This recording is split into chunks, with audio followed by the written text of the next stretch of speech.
Tahun 2023, dia jadi target buruan satu dunia. Nama Harry Maguire dijadiin lelucon, keluarganya diteror, ancaman datang bukan dari bek lawan, tapi dari manusia yang katanya pecinta bola.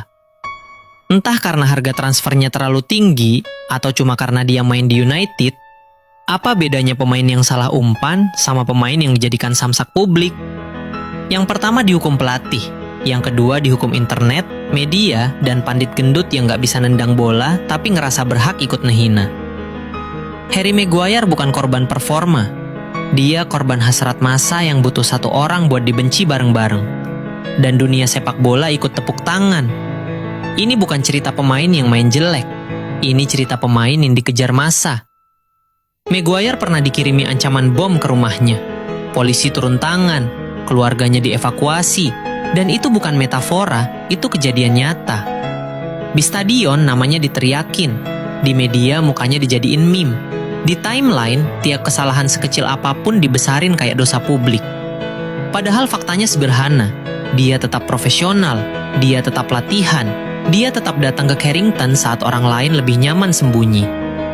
Yang jarang dibahas orang, Maguire gak pernah mogok, gak pernah minta pindah paksa, gak pernah nangis di media.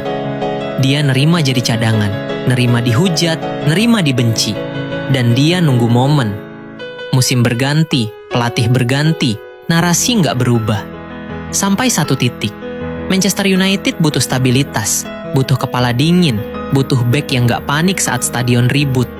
Dan Maguire masuk lagi ke tim, bukan karena simpati, tapi karena fungsi. Statistiknya naik, kesalahan turun, duel dimenangkan, distribusi lebih tenang. Pelan, tanpa drama, tanpa minta maaf ke siapapun. Ironinya, pemain yang dulu dihujat satu dunia jadi pemain yang paling tahan mental saat tekanan datang. Karena pemain yang pernah jatuh dan ditinggal semua orang biasanya cuma punya satu pilihan, bangkit tanpa tepuk tangan atau hilang selamanya. Harry Maguire bukan cerita redemption yang indah. Ini cerita tentang bertahan saat semua orang pengen lo hilang. Dan sepak bola selalu kejam soal ini. Yang kuat bukan yang paling dipuji, tapi yang masih berdiri saat sorakan berubah jadi ancaman. Dan Maguire masih berdiri.